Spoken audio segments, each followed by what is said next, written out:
children's children, their descendants, quench that thirst, that desire for a reunion with the motherland. For those of us you left behind, this ceremony signifies our atonement for the abuse and your loss. It is an atonement for whatever role some of us might have played, directly or indirectly, in aiding and abetting this heinous crime. And for the brothers and sisters in the diaspora, it is a platform to recognize, acknowledge, and return to their roots.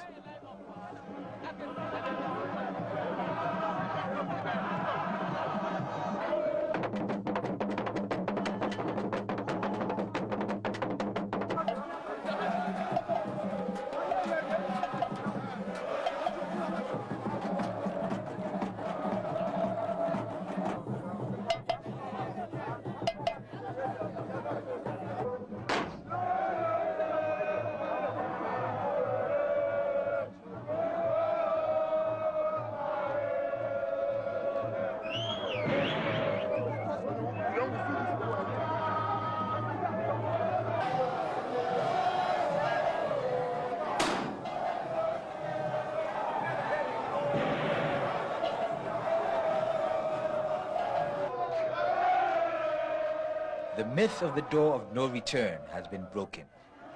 Now there is a door of return.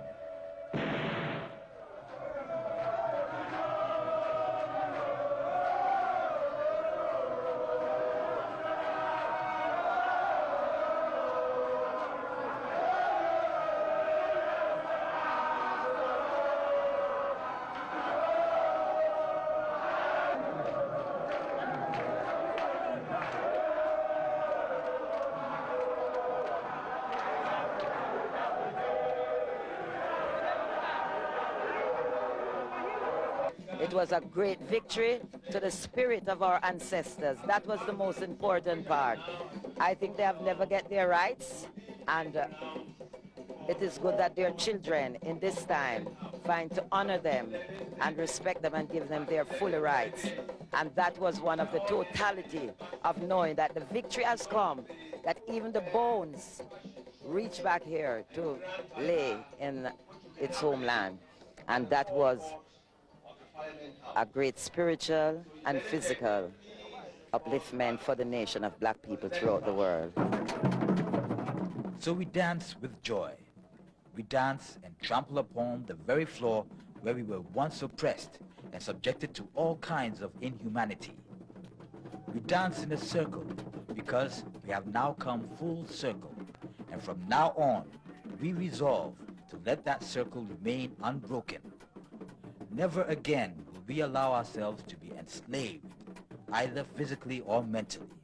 And in all things, we give thanks and praises to the Almighty. Claim victory over all evil adversary thoughts that thought that this day would never come, that the children that had taken a journey would not return home. But we have returned home, and we are one family, one people, and one African family. And we proclaim our freedom this day, never to be enslaved again, never to be colonized again, never to be oppressed again, but we stand here to proclaim the indomitable spirit of the African. And we speak for generations of Africans who cried, who screamed, who lived, who died, who suffered. Most of all, we realize it was upon their shoulders and their experience that we here today testify of their victory and their strength. We are now on the last lap of this spiritual journey. The destination is Asin Manso. This will be the final resting place of the remains of the two ancestors.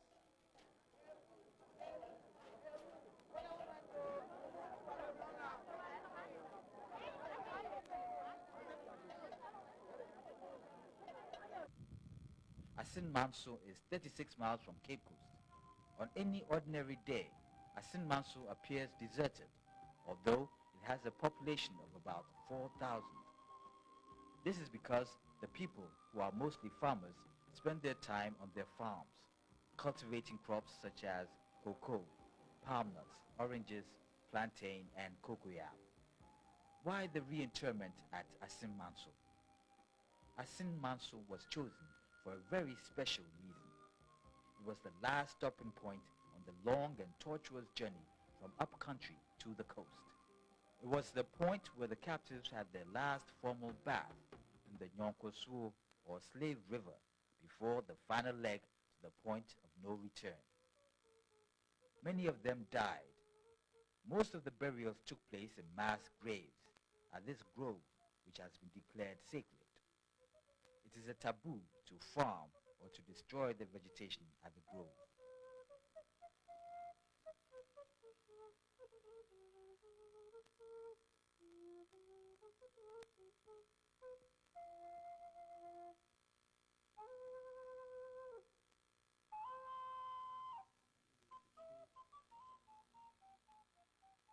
Running through the grove is the Nyonkoswo River, where the enslaved had their last bath on their motherland. I wonder what story the river has to tell. I wonder what went through the minds of the millions of enslaved as they stared at the murmuring water. As they stood on the banks, I wonder why all this had to happen. God, I wonder. I keep wondering.